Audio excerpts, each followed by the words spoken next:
Welcome to the recorded workshop session for the Business Management Distance module.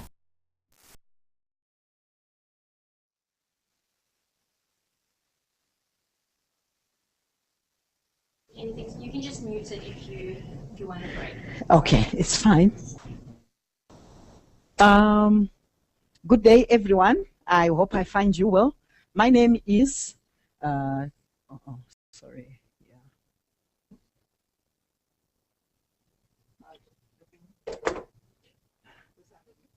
Yeah. Okay.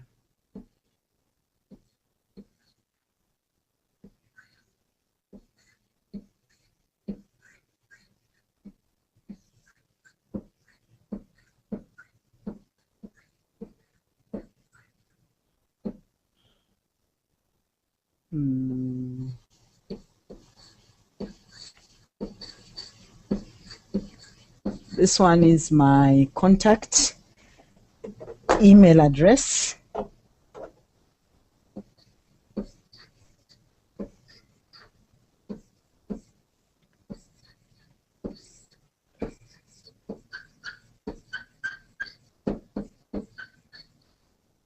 My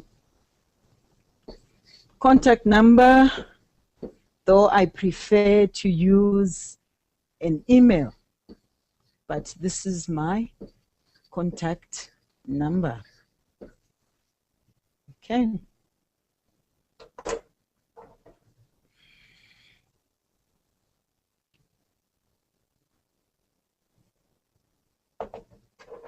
I'll be taking you for business management.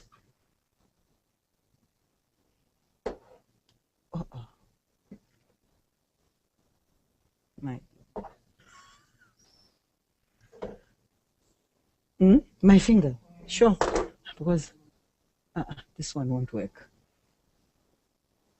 It's not working. Let me use the pen.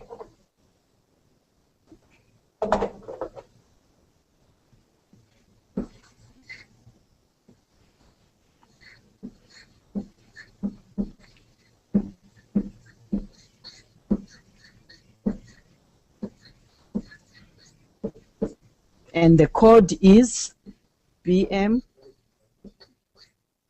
like this.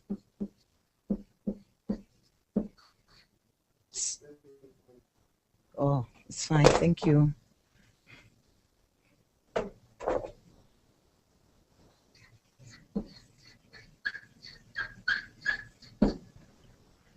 So we'll be together for business management. I'll be your lecturer for this whole semester. Management is something that is also quite interesting, but one thing that is so interesting is that we are not meeting face to face, and it doesn't matter, but one thing that I would like every one of you to know is that we are in this together. You are not alone. We are a group, we are a team. We are there for you. We'll actually work this together. We'll actually make it together. What is important is that we communicate, and it is very vital for this course, even for the other modules that you shall also be doing to finish. Communication is very important. But one thing I want to assure you and I'll emphasize is you are not alone in this program. We are there somewhere, somehow, but we are there for you. Now, taking you to the course that we are doing is it's management. And in any profession, you really need management.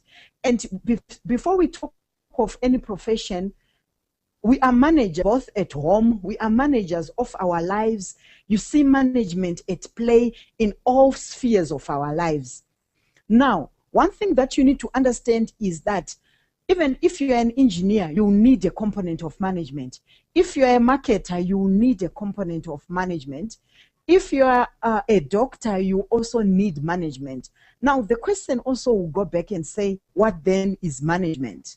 Now, going back to first things first, you'll discover that the program that you are going to be looking at 3/4 of the stuff we expect you to deliver on your own. And one thing that I want to emphasize, not necessarily for management alone, you shall also do some theoretical modules. You really need to do note taking. Writing your notes is very important at this juncture, because looking at the prescribed textbook that we have, it's a huge textbook. Huge as in that we do not have the capacity to capture and understand everything. But what is important is for you, even I hope you have started, to write notes on each and every chapter. That will actually help you to understand and picking up the crux of the subject. So note taking is very important. I'll just share with you my experience semester when I was lecturing another group of students for management. That student apparently repeated a module and I was teaching him. But then later I managed to see him and we were talking and discussing as to why he was repeating. And then he told me, and then I asked him one thing and said, do you write notes? Then how do you prepare for your examination? He told me that he doesn't write notes, he just reads the textbook. And then with him, we went on into an exercise of writing notes. And then what I discovered throughout the semester is that at the end of the semester, he moved from being a repeat student to an A-class student. He actually has some distinctions in 2 modules that I'm aware of. So writing notes is very important. And even when I was talking to him, he said it was thanks to you, ma'am, because I didn't know how to write notes, but it's all because of that. So let me encourage you right now as we are starting that we are going to be using our textbook for now, but we are going to be using it and writing notes, taking note of all the important aspects, writing them in a notebook. That is point number 1. It's one secret to success. And then you also need to look at additional reading. We have our prescribed book by Erasmus, Stridom, and Kloppers. Yes, that is our prescribed textbook. Make sure you have it. Go through it. It's going to help you as we are looking at and dissecting this subject of management. Again, we also have some very good books in our libraries. Wherever you are, you would find very good books written on management. But let me reiterate and emphasize that those books that you'll be using are mainly for reference purposes, so that you understand that if this author is writing on the environment of business, what does the other author say? And it also gives you a deep standing on the subject matter. But our book that we are using, and that is what we call the recommended book, is the book by Erasmus, Stridom, and Kloppers, the 9th edition. That is our prescribed book. In your package, I'm sure you also see that you have received a manual whereby this is acting as a guide to, of course, remember, this is a guide and it is what we are going to be examining you. It is what will be testing you to see your competence in management. So your guide is not the textbook. It is acting as a compass to where you are going. So every day you need to look at your guide. There are some questions. If you are to look at our guide, you'll discover that there is a section, even if where it's written a study figure, where there's a picture of someone with an A there. There are questions, and some questions that are posed there. They are for you to think about them deeply in regards to what you have learned. And also you discover that there is also a little man up there with a placard raising up something, and sometimes they'll be telling you to paraphrase the notes, paraphrase what you are reading and from your textbook. And that is usually, they are on your right-hand page, and they are very important even as to our guide in learning. There is also another section again, which is written Izimvo exchange. Izimvo is a Xhosa word which talks of knowledge and So this is a platform whereby you need to go deeper, trying to answer questions relating them to what you have actually learned. So this is it with our guide. Our guide, again, if you have a look at it towards the end, it also has some questions, revision questions that will assist you in recapping what you have learned. So they are not for decoration, they are for us to explore and understand.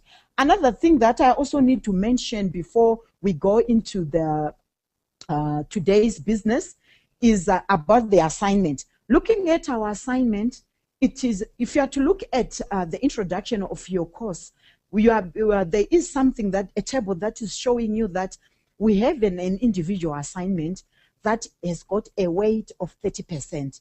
What does it mean? It means 30% of the total mark that you are going to get for this assignment for business management is going to be added to your final mark in your examination. So what am I trying to say is, you need to take your assignment seriously. And by the way, I gave you my details. It means that you can actually reach me there, contact me there if you have got any queries regarding your assignment. But you'll discover that your assignment is a case study. This is NQF level 7.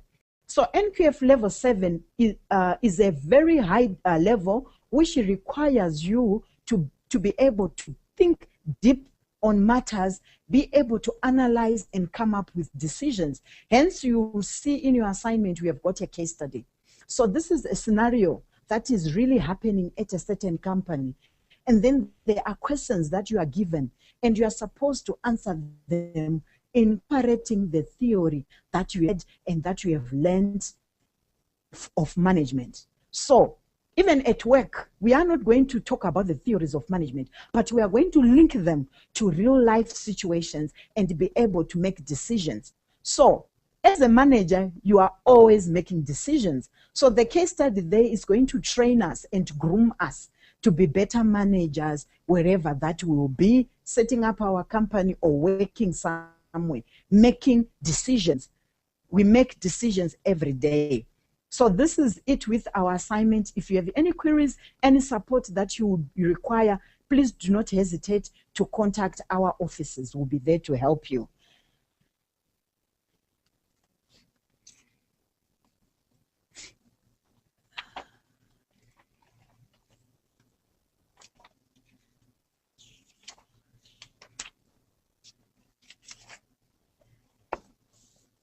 Now, looking at the first chapter or learning unit, what I'm here to do today is just to give us an overview and try to explain some key points regarding a certain unit that you have covered.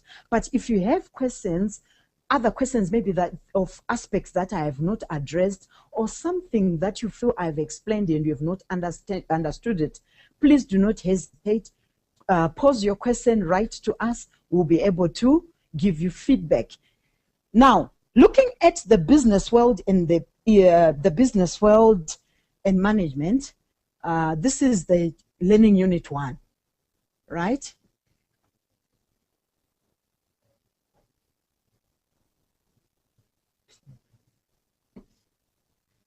What is going on?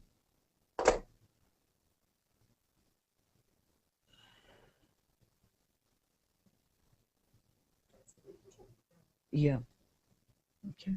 And then I start again. The pen. That's what I was looking. Oh, it's this one. Yes, this one. Thank you. Thank you.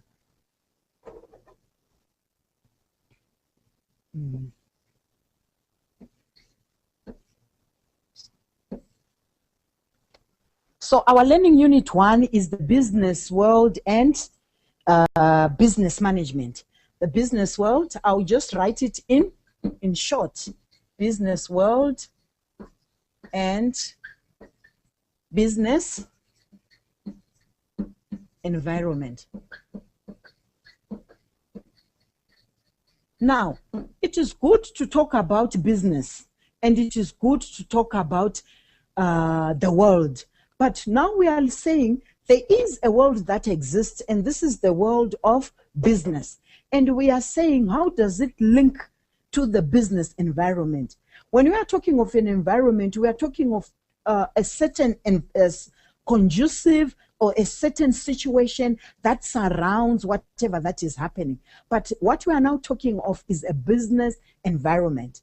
We are not talking about the environment where you stay, the environment in which you are living, but at least for now, we are talking of the business environment. So when you are talking of a business environment and the business world, we are trying to dissect, try to unpack it for you and to understand the environment in which you are operating, the business world that you'll be running your own business. You will discover that there are so many activities that take place, and those activities, they involve the transmission of our resources into something that is usable. Think of this thing. We are talking of transforming raw materials into something that is usable. Let's think of a farm, right? We have a farm here, and there are so many activities that happens at a farm. But at the end here, we have our bread, right? So my question is, how do we come to have bread? How do we come to have bread for breakfast? Now the question comes, the answer would be, it starts at the farm, whereby we have what? Wheat, right? And when we have wheat, what then happens? When we have wheat, what happens? It is produced into what? Into flour, right? It is milled into flour, right? From flour, we now have our bread. So this whole process from the farm to the wheat, growing wheat, milling it into flour, and baking it into bread is also called, it's a business environment, business world. It's a process of transforming what? Transforming. It's a process of, we can say it's a process of transformation. What is transformed? Goods into, a certain plant is transformed into bread. So in the business environment, this is usually what takes place. So it might be something that is tangible, or it might not be something that is what? Tangible. Why would we say that it is something that is tangible? When something is tangible, it means, if we say something is tangible, what does it mean? It means it can be seen, it can also be touched. But we can also come up with products that are intangible. And if they're intangible, we cannot see them. It's exactly the opposite of being tangible. Cannot be seen, cannot be seen or touched. So sometimes in business, in the business world, we produce goods that are tangible and intangible.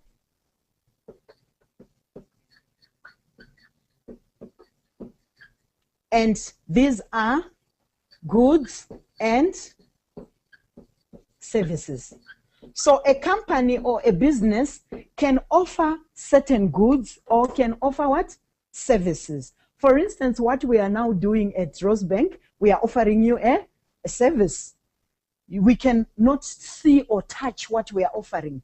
But what we do is, at the end of the day, we look at the graduate. When you graduate, then we say, here is our product. So we are unlike that farm that grows what? Wheat, mill it, and then you come up with bread. we are actually two different companies. But what is happening at the end of the day is we are producing and we are transforming goods and services. So basically that is what happens in the business. But as we are also coming up with tangible goods or services, there's something that is very important that I want also to emphasize as we are capturing and trying to understand what happens in the business world. There are 4 things that happens. Whether we are producing goods or services, we have human activity.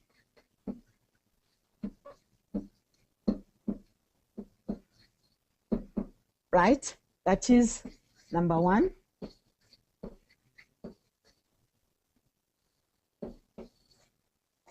We also have production.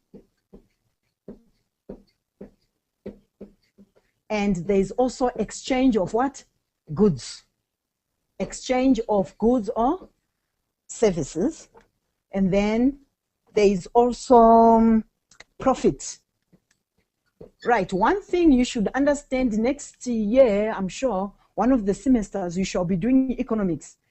And you also understand in economics that the goal of any business is to make what? Profit. That is the reason why we are in business. That is why even as a manager, one of your key performance indicators are, have you managed to make profit for us? Hence, it is also important to understand that in the business world, we talk of 4 things. Number 1, we talk of human activities, right? We talk of production. We also, human activities would incorporate people sitting down, planning, making decisions on who needs to be hired to do this, looking at who needs to be replaced, looking at what equipment needs to be bought for us to be able to produce this, looking at how much are we able to award our employees in the name of salaries. The production now is now the real work in progress. If you are maybe Sasso or Albany, what do? You are now baking bread, delivering the bread. That is the production. If you are an institution like us, Rosebank College, the production now is recruiting and teaching, lecturing, marking of assignments. That's the production phase. Assessing your examinations, responding to your feedback, giving you feedback on your assignments, and also you coming up with questions and us giving you what? Feedback. And that is production. There's also something that is interesting is also exchange.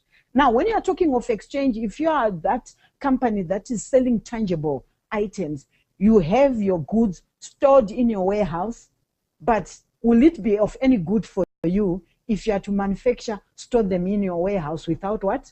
Doing anything. Remember, we have goal number 4, that is profit. So you need to sell. So what are you exchanging? You are exchanging what? Goods for money. What are you getting in return? You are getting money. And this money is the profit, which is the goal of what? The goal of the firm or any company, to make profit. So those are the 4 activities that takes place in the business world, in the business environment. There is human activity, there's production, there is exchange of goods or services. If you are to go to a hair salon or to a barber, to what you need to get your hair done, that's an exchange of your service. What is happening is the person there is actually producing at the same time exchanging. So at the end of the transaction, you give them money, and what do you get? You are satisfied, you are now well groomed. That is the exchange. So those are the 4 underlining things that underpin the business and its environment. And that is what is also very important for us to understand in this learning unit. Right, another thing that is also important as we also continue, one thing that is also important is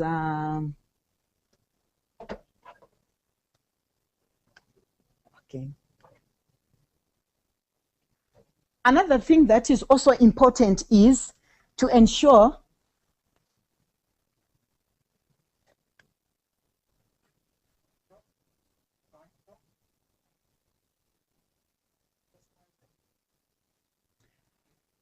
Right. Another thing that is very important is to make sure the purpose. Remember, we have different types of business.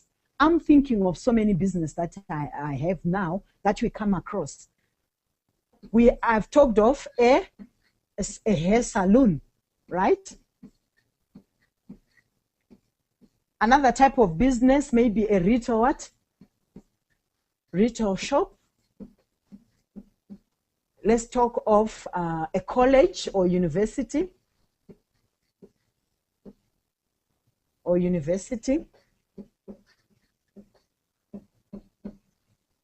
Let's talk of a club.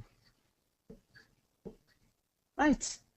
That's just a brief, this is just a brief list of the different type of businesses that we come across. There's something that I want to mention is that as you are running all those businesses, these people that are running hair salons, retail shops, who are running colleges or universities, or who are running maybe a club, they have a certain aspect that they are trying to satisfy the customers.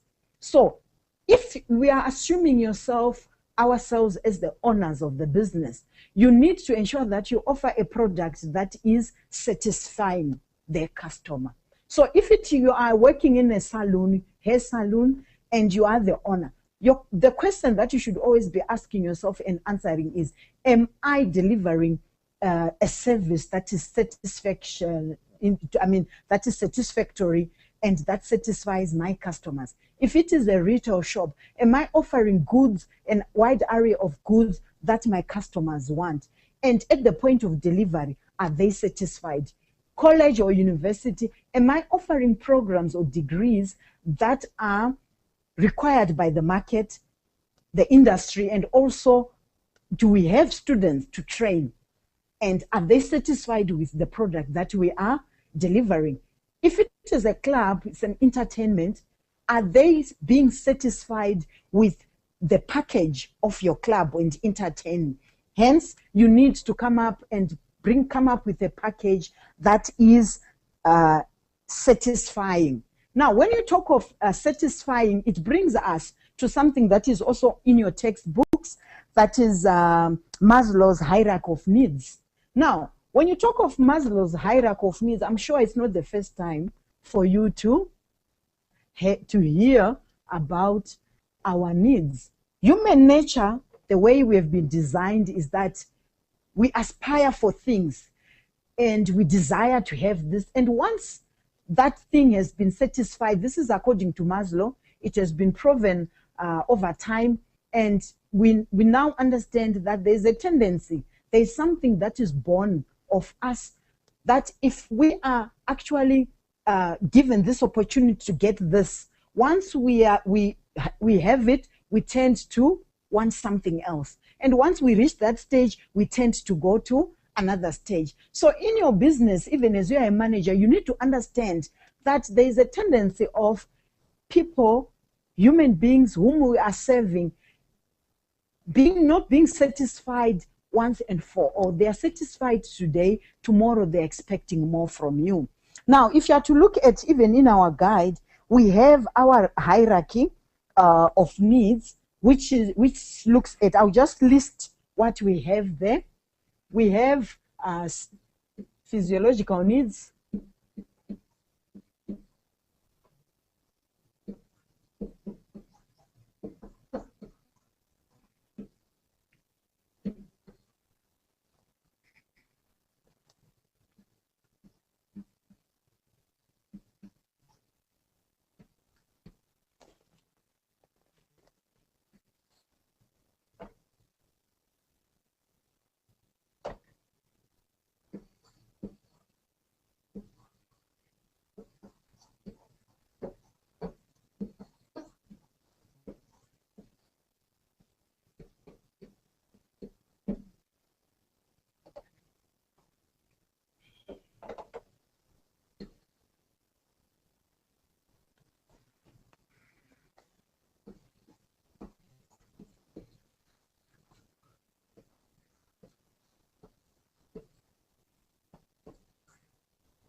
So with this, Maslow actually identified these 5 needs, although you discover that even as we go on with management, we'll reach a point whereby we can criticize this this theory and criticize this hierarchy and say, but does it really exist? But as of now, we are not questioning whether, we are not questioning it. We are taking it as it is so that we understand and have this basis and this strong foundation in terms of management. So you discover that he says that these needs are pitched in a maybe the priorities, they come, say, in a pyramid like this. So at the bottom here, we will have the physiological needs that are on top. Basically, these are the basic needs that are required by each and every human being. This would include this would include issues like shelter. We all need what? Shelter.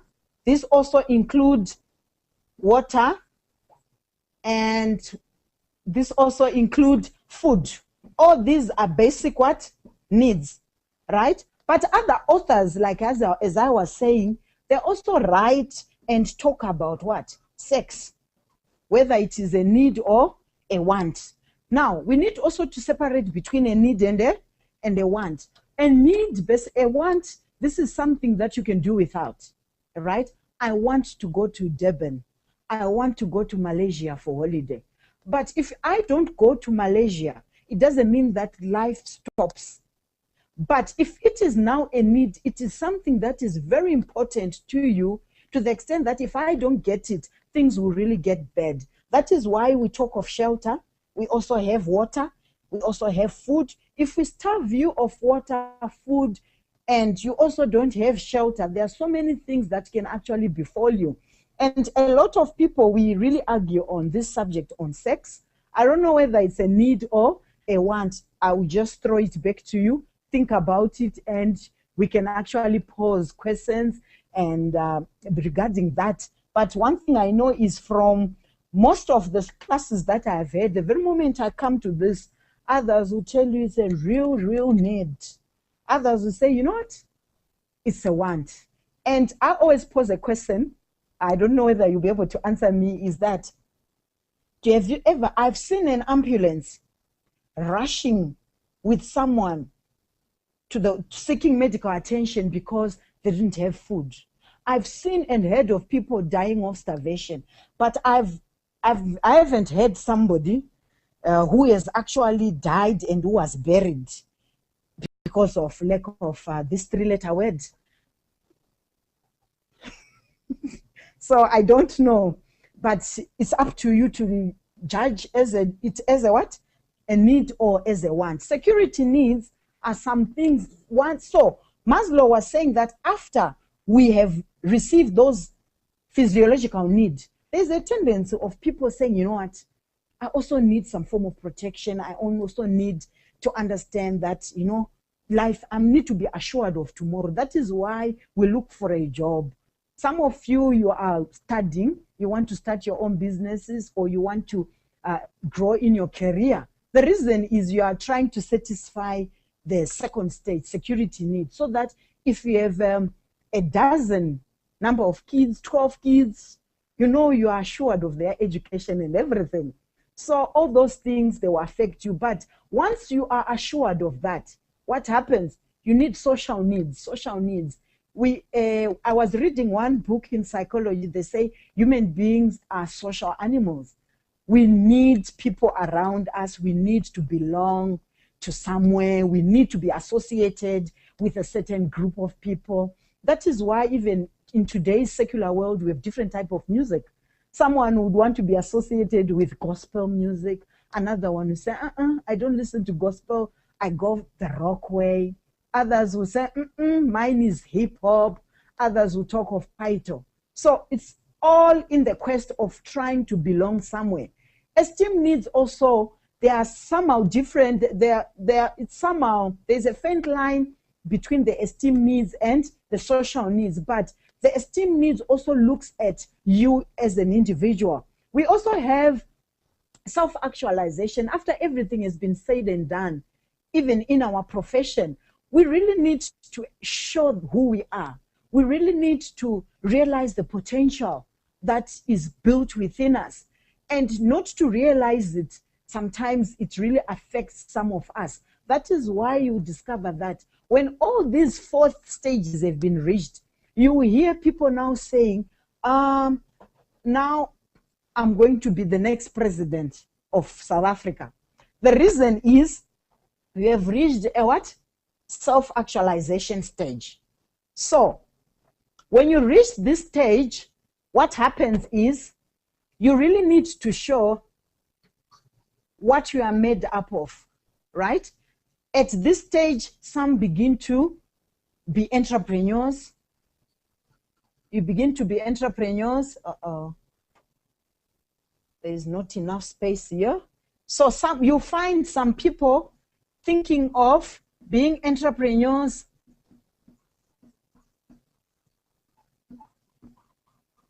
Others would want to be we see them taking up what? Take up senior what? Jobs. Senior jobs. And it's all in the quest of trying to realize what you are made of.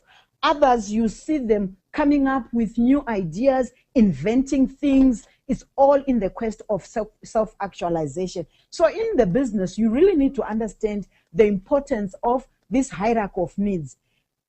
We shall talk about something as this quest of human nature, of wanting to develop and wanting new things. We shall talk of it, I'm sure, when we are talking of, when we are in the next chapter. That's when we shall dwell more on that. There's something also that is also very important as we wind off, as we are closing and finishing off this chapter, that is, I feel you need to understand and need to apply your mind as you are reading those aspects. There's something that we should understand. We say that the whole process, then the business world, there is the whole process of transforming goods and services. There's something that we need to understand. We have this problem. It's actually a problem that we have. We have limited resources, whatever that we are using, right? I've actually written it in bold, and try to underline it, because we have a crisis. In any business, wherever you go, whether in America, in China, or even here in South Africa, we have a problem of limited resources. Managers are faced with a problem of limited resources. What are the resources that are we talking of? For you to be able to produce anything, we have resource number 1, which is called natural what? Resources.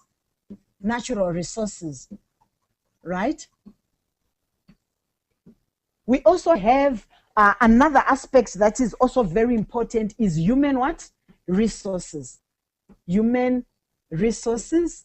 We also have another aspect that is also very important as capital. Capital is also something that is also very important. We also have entrepreneurship, right? I'm sure if we did EMS somewhere before you for metric, this is not a foreign, these are not foreign terms. So the resources are limited. When you're talking of natural resources, we are talking of those resources that are found, that are God-given, right? And you discover that because of the problem of limited resources, and when we come to this area of natural resources, that is why there are relationships that are built between different countries. The reason is what we have here in South Africa is not there in Malawi. It is also not there in America. It is also not there even in Canada. That is why you discover that as a country, South Africa, we thrive so much in our minerals. We are proud of our minerals. These are God-given. When we just found ourselves as we're here in our country, people discovered that there is gold, there are also diamonds, and different countries would want to forge alliances with South Africa for them to be able to benefit from the gold. So it's not all countries in the world that have got gold. So when we are talking of natural resources, we are talking of such things that are found naturally in a country and you do not manufacture them. Another aspect could be even water. The sea that we have, other countries are landlocked, like Zimbabwe is landlocked. You will not find water that is, I can say. Hence, you discover there are so benefits that are derived from having a sea in your country than a country that does not have a sea. The reason is trade is easy. Why? Because you can ship some other goods from one country to the other. Human resources is also a scarce thing. Why are we talking of human resources? We are talking of the skills that we have as the people of South Africa, the skills that we have as the people, say, in China, in America, or in Pakistan, or any country that you might think of. So human resources skills is very scarce. It is not easy. It is not easy to get a qualified, maybe doctor who has got exposure in maybe pediatric for 10, maybe in 10 years experience. You might not get those people readily available. Hence, because of the nature of the company that you are establishing, you need to think about that. Am I going to be able to have the qualified people, skilled people? There is a story that we were talking about recently. You know, here in South Africa, South Africa is actually constructing one of the biggest power station. It is called the fourth largest, yes, power station in the world. And South Africa is actually, Eskom is actually building it so that as a nation, we should have enough electricity, but they are using coal to generate electricity. So this is a very big project, and it is taking place in Medupi, and that is in Lephalale in Limpopo. There are about 17,000 employees there. But one thing, 17,000 employees that are drawn from across the world, right? And I was just talking to one of the people who is working there, and he was telling me of something that we really loved at. And then we said sometimes maybe people do not know. What happened was there were some local residents who are welders by profession, but the type of and level of welding that the project requires, it requires people who are experienced. It's a specialized type of welding. Hence, the Eskom has employed people from Thailand, specifically for the project. And the local South African welders were actually crying foul and saying, how could you do that? We can also do welding. So human resources is a scarce commodity. And you need to understand that you need to recruit people with that level and expertise that you are looking for. So we were just saying, well, maybe they don't know that the type of welding is different that is required for this project. So to them, they were seeing jobs being taken away. But yet, in the eyes of a manager who's managing that project, he's talking of human resources, specialized skills. Capital is another thing that is very important. You need money. We need money to do everything. Money to study, money to do this. So capital, that is the money that you need to have to start a business. So there is no one who can confess and say, I have enough money to do my business. You have to have a budget. And that is always something that the challenge that always face managers every day. How should I make sure that the money that I have, I deliver what I'm expected to deliver at the end of the year? Entrepreneurship now, this is the ability to be able to harness those three things: the natural resources, the human resources, the money that you have, and come up with a product and something that is worthwhile, something that you can fall back onto and say, we have really made it. So that is the ability. And the ability of entrepreneurship is also found in human resources. So one thing we should understand as managers, that these four aspects are always what? Limited, meaning they are not always readily available. We do not have enough of them. Even if we have enough of them, say human resources, you might not have enough capital to what? Money to pay them. So that is always a challenge that you are faced with every day. And the reason why you need to, as from today, you need to think as a manager, be able to analyze, criticize the situation, and be able to make an informed decision. Not just a decision, but a decision that is informed, knowing what is happening in your environment. So, another thing that is also, to finish off, you would understand, you would see that in your textbook, you need to understand the different types of economic systems that we have. So it's also something that you need to understand, and you really need to understand and be able to tell what type of economic system that South Africa operates under. I'm not going to explain this one further, but you are going to read around it and be able to come to conclusion. But I'm going just to list so that you understand it is important. We have what we call the market economy. Market economy.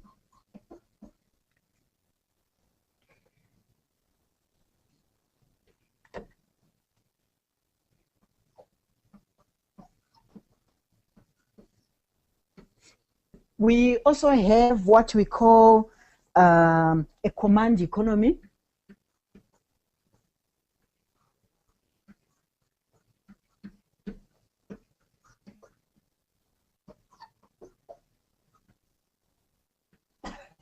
We also have what we call socialism.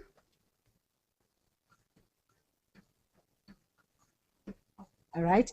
In other books, we also have what we call the mixed economy, right? Mixed economy. This one is also very important. For assessment purposes, let me say that you need to know what is a market economy, what is a command economy, what is socialism economy, what is also a mixed economy, and be able to identify countries that operate like that.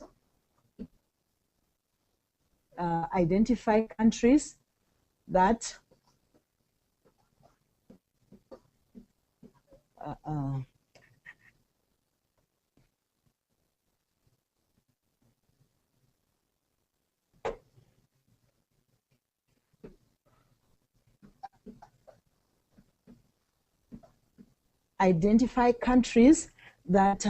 use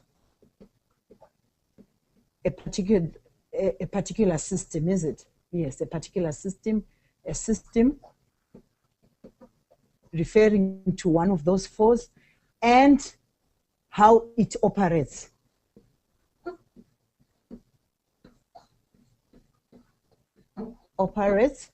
And when you know how it operates, you can also tell us the advantages are abbreviated, and disadvantages. Okay, look at those two things. It's also very important as you are going through your work to understand what is that market economy, what is the command economy, which countries use this in the world, be able to give examples, be able also to give advantages and disadvantages of each economic system. So this one, I'll just leave it there. And if we have any questions, you can just pause them, and then we'll be able to discuss them. Now, looking at the type of businesses that the business environment, we should understand that there are about one or two things that I need also to emphasize is that you discover that even in as much as you are operating in that scenario in the business world, we have private companies, right? Private companies, right? We also have governments. Government is also at play, is it? Government.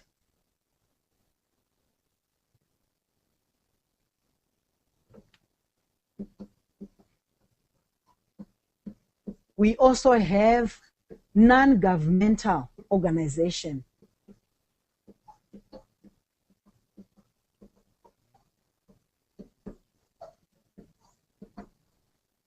I'll abbreviate it like that. Now, private companies, these are companies that are set up by individuals, right? Individuals, privately what? Owned. Now, individuals, the government now, this is the body that governs everything that belongs to any specific country. Now, we have the government of South Africa, we have the government of Namibia. It has got different what? Departments. And all those departments, they offer services, right? They have different departments, they offer services to us. It could be, there's the Ministry of Finance, Ministry of Health, they make sure you and I have hospitals, make sure that we have clinics in the nearby.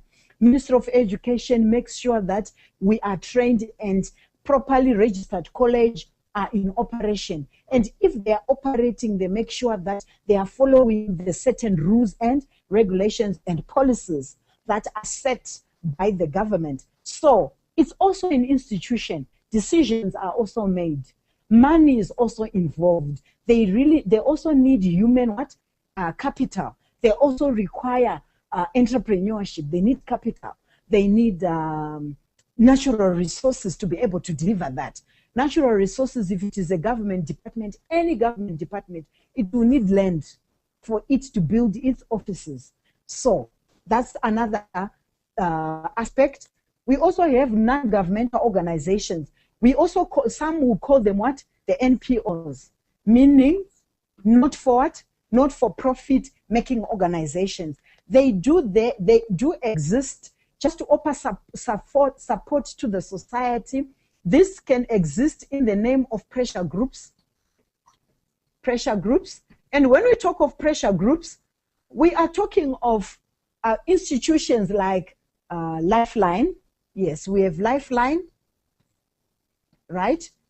We also have other not-for-profit making organizations like Doctors Without Borders.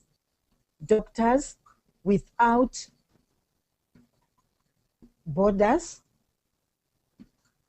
And these doctors, what do? They are just volunteering to the society to offer their medical services, helping the needy. The Lifeline, they also are there to help students, people that are abused, women that are abused, raped, and any form of abuse. They are there to offer such support, because you discover that in any society, things also happen every now and again. And where there are people, there are problems.